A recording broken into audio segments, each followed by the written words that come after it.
continúa la incertidumbre por la fecha en que comenzará a funcionar Hidroituango. Este martes se instaló un puesto de mando unificado en el que EPM solicitó pruebas adicionales en el proyecto antes de que comience a generar energía.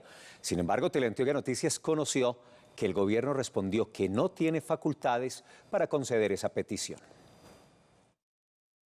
En la reunión participaron EPM, la Unidad de Gestión del Riesgo, los Ministerios de Medio Ambiente y Energía y la ANLA. El objetivo era que se aprobaran pruebas adicionales antes de la puesta en funcionamiento de Hidroituango. Sin embargo, el Ministerio de Medio Ambiente aseguró que la idea del PMU es proteger a las familias aguas abajo y no autorizar dichas solicitudes. El Gobierno Nacional dejó claro que no es de su competencia autorizar el inicio del proyecto antes o después del 30 de noviembre y que las consecuencias y los riesgos que este genera no son responsabilidad del PMU, sino de EPM. Así lo confirmaron desde la Asamblea de Antioquia. En un informe que tengo en mi poder dice textualmente que las 8 semanas son una petición de Empresas Públicas de Medellín, no es del PMU. Porque además el PMU no hace observaciones, no es dueño del proyecto, no coadministra el proyecto. También se conoció que hace 2 años está vencida la circular 032, que hace referencia al nivel del riesgo de las comunidades aguas abajo del proyecto y que, según el alcalde Daniel Quintero, sería actualizada por el PMU la próxima semana.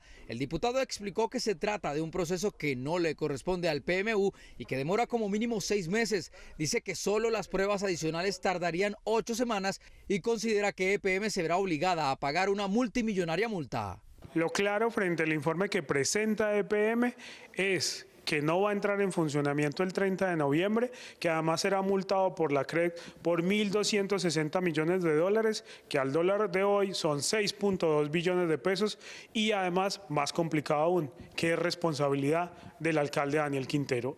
En la reunión de este martes, el director de la Unidad Nacional de Gestión del Riesgo aseveró que, aunque el proyecto está en un momento crítico, lo primordial en estos momentos es la protección de las familias aguas abajo. Ante la realidad de Hidroituango, el gobernador de Antioquia pidió claridad frente a la posible fecha de funcionamiento del proyecto. Nuevamente criticó la poca información que tiene la gobernación como principal accionista de la obra. Lo que esperamos no solo los antioqueños. Para Aníbal Gaviria, aunque la gobernación es la dueña mayoritaria del proyecto, la información que recibe sobre las decisiones que se toman frente a la entrada en funcionamiento de la megaobra se conocen de manera colateral. Debemos tener más claridad.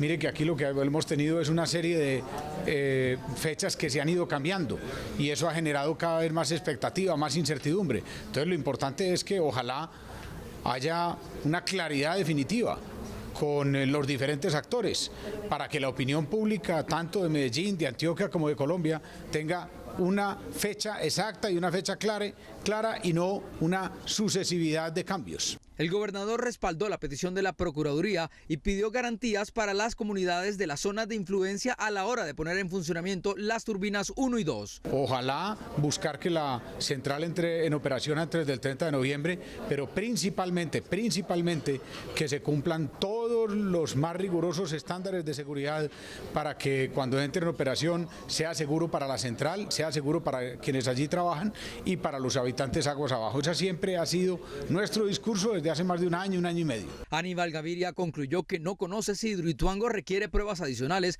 porque no ha sido invitado a la instalación del puesto de mando unificado. Un elemento adicional, porque a todo lo anterior se suma que la Procuraduría alertó por las falencias que pueden existir en términos de gestión del riesgo en el proyecto Hidroituango.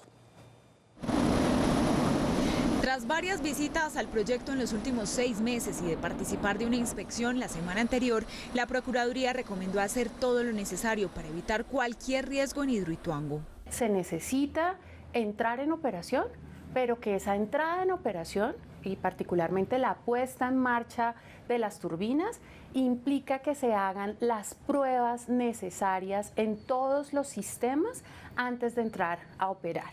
Pero esas pruebas se tienen que hacer en un tiempo razonable porque el otro gran riesgo que tiene el proyecto es no entrar a funcionar. Desde el Ministerio Público se indica que se evidenciaron serias falencias en la gestión del riesgo, desastres y ordenamiento territorial de los 5 municipios aguas abajo de Hidroituango: Valdivia, Cáceres, Tarazá, Caucasia y Nechí.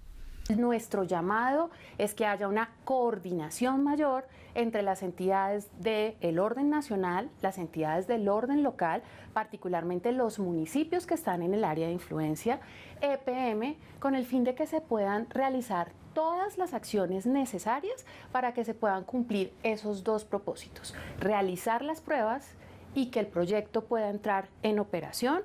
La Procuraduría recalca que se mantienen las alertas establecidas por la operación continua del vertedero, lo que sigue representando riesgos para comunidades aguas abajo.